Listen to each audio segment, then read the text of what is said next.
Yes guys, how's it going? Welcome back to a new video. Hope you guys are enjoying your week, or as good as you can do after what was a tough game against Chelsea on Tuesday night, to be 30 seconds away from what turned out to be a Carabao Cup semi-final against Middlesbrough, home and away, for a chance to get to Wembley. And having been knocked out of Champions League and Europa League just a week earlier, it's been a tough week for Newcastle fans, but we push on, and there is loads going on in the world of Newcastle United right now. We've got the January window just around the corner, players being linked once again, and I've no doubt we will be active this January window. There will be players to come in and really help out what is a tired, depleted side for Newcastle right now. You know, we've been fighting with one arm behind our back for a lot of this season. We need to sort that out this January. There's some players to touch on. Yakuba Minter is being linked as still a possibility to bring back. I know Eddie Howe said that there is no clause, but it's still something to look at. So we'll talk about that, as well as the links to somebody leaving Newcastle. And it's not a player, it's Dan Ashworth. Dan Ashworth has been heavily linked to Manchester United over the last couple of weeks. It has been rumoured, but as of the last few days, even Sky Sports are starting to talk about this now. So I thought we'd touch on that one as well. But first, be sure to go ahead and hit that subscribe button. Do not miss out on any future videos. As I say, the January window is just around the corner. Newcastle will be active on and off the pitch, and I'll be here to talk about it with you guys. So do not miss out. Hit subscribe. The next big one is 50,000 subscribers, which would be insane. So as your Christmas present to me, hit that red button. Help me out. But yeah, as I say, on the pitch, it's been tough. You're looking at the bench against Chelsea. 2 goalkeepers, 5 defenders.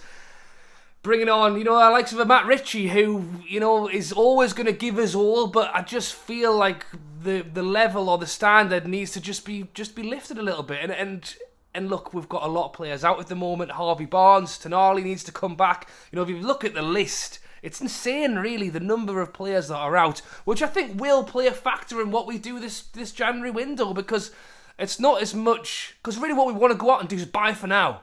Buy players now that will help us achieve that goal of Champions League this season, or, some sort of European football this season. There's some good teams in there. The likes of a Liverpool, who are having not such a good a season last season, they're doing all right now. You got a Man City who are always going to be good despite a few ups and downs. Arsenal are a great side as well. There's some good teams in and around there. Even look at Villa, how good they're doing right now. So we need it now. But the thing is, though, if you buy for now, you can, and then all of a sudden everybody's fit. So you've got to be careful, and I do think that's why loans is being so heavily talked about. The likes of a Calvin Phillips is just never ending, really. That link just continues to go on. They reckon that Calvin Phillips has a few different options out there. They reckon that Man City are happy for him to go out on loan because he's not getting any game time. I mean, nobody's seen the guy play in about 3 years. That's a bit much. Nobody's seen him play in ages, except for England for some reason. But at the same time, if it's on a loan and it doesn't work, then we don't keep him. I mean, you can, look at the likes of a Lewis Hall. I mean, that's the thing. Lewis Hall has come in. He's not getting played, and you just think, what is going on there? Well, what they reckon that's going on there is that we'd obviously said that we would buy him for 30 million at the end of the season. It was understood that it was agreed, but now there's thoughts that it could actually be that it's only if he plays so many minutes, or it's only if he plays so many games. And now Eddie Howe's looking at it and going, well, actually, Livramento's not too bad over on that left-hand side. Do we need another left-back? Do we need to spend 35 million when we have just been knocked out of European football and want money available this January now and want it available in the summer? If we don't play Lewis Hall for the rest of the season, does that mean that 35 million that we'd put in our little savings account over there ready for the end of the season, can we spend it now? So there's a lot of things at play. Yakuba Minter continues to be someone that people talk about.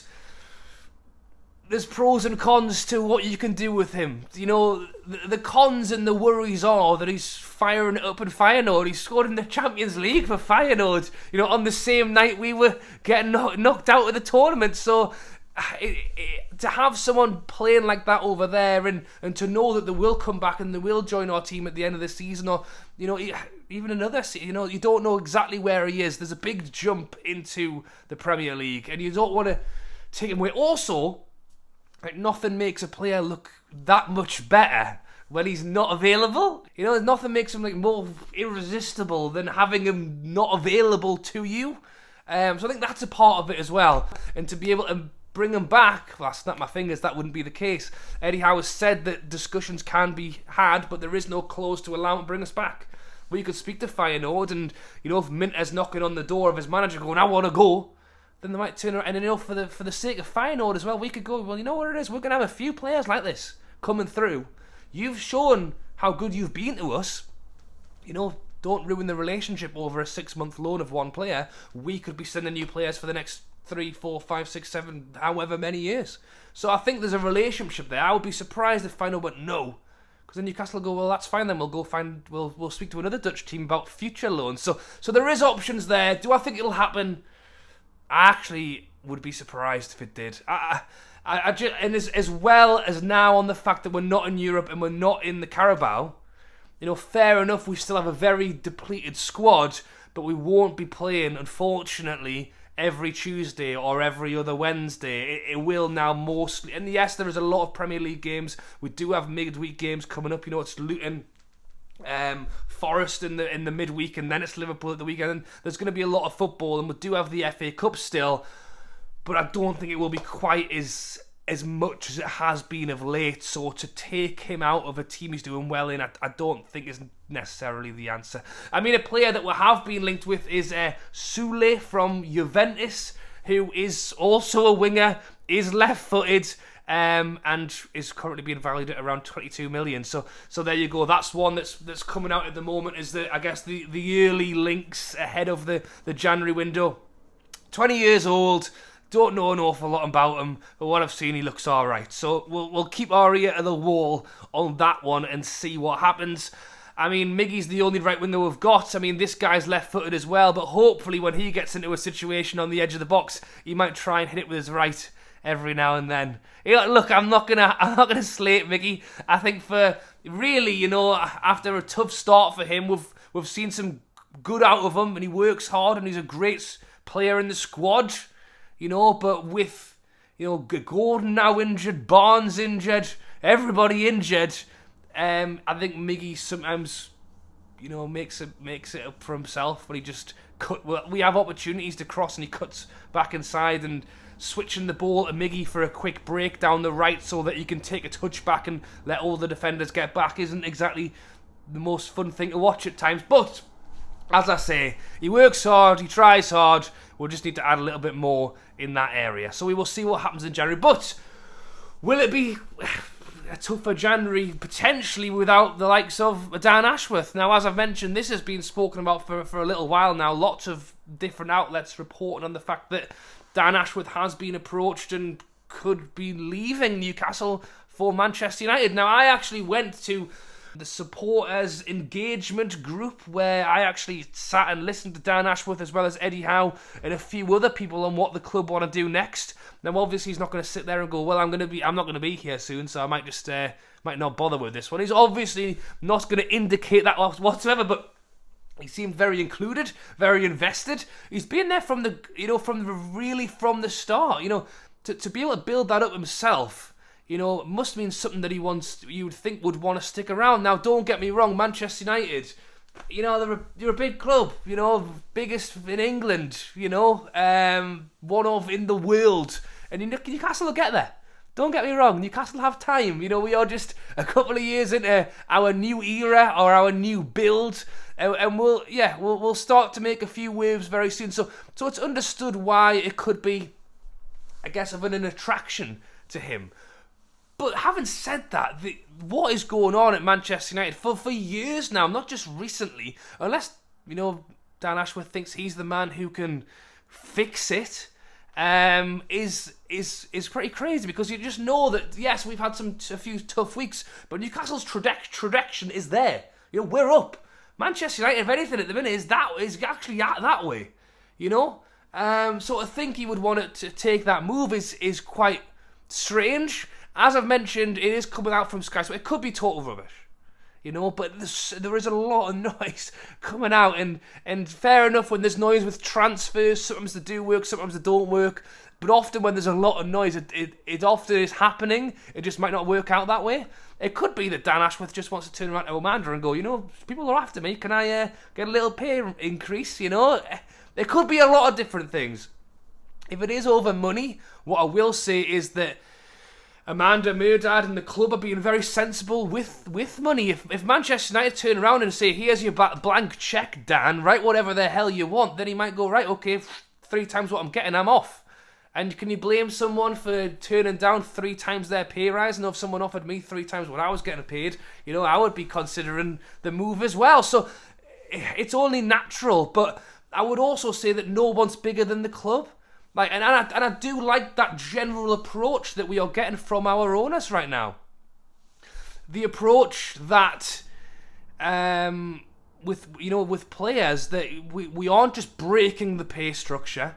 We're trying to be clever on who we bring in. We're not bringing on someone that's going to get paid 2 times anybody else, you know. And I think that stands to reason with the club generally across the board, not just the players. And if Dan Ashworth thinks that he's better off somewhere else, then, you know, good, you know, at the end of the day, good luck to him. You know, he came in with a great reputation. He's done some great stuff in the likes of, you know, Livermento of late. You know, we've brought in some Harvey Barnes. You know, brought in some good players. We've also had the issue with the Tonali situation that I won't, you know, blame him for, but he's said that personally he's felt very, you know, down, and he blames himself for that. So, you know, there's been certainly some good moments. He came with a great reputation. You know, I'm sure we'll go out and we can find someone who's hopefully just as good as Dan Ashworth. I don't want to eat my own words there, but at the end of the day, I'm not going to chain someone to a post to stay here. You know, if someone does want to go, then sometimes that's the way it is. And unfortunately, us as fans might have to take that mentality on for the players that we might sell as well. It's a strange one, because as a Newcastle fan, really, it's always been players coming in and then players leaving who aren't great.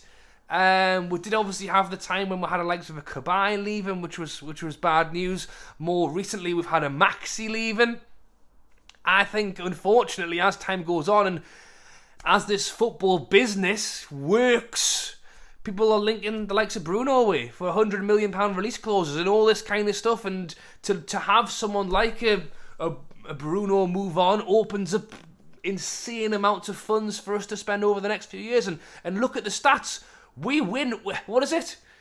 We only win when Bruno plays, or if Bruno plays, we don't win. Like, you're looking at that and going, my God, we can't let that man go. And I don't think we will in a rush. Don't worry about that. But I do think we will slowly but surely see a bit of a wider transition of who is and isn't in this side, and that goes for the staff as well. So you let me know your thoughts on the Dan Ashworth down below. Do you think it's imperative that we go, because Dan Ashworth is that good, that we go, you know, blow it out the water, give him the money, do whatever you want, if it is even the case?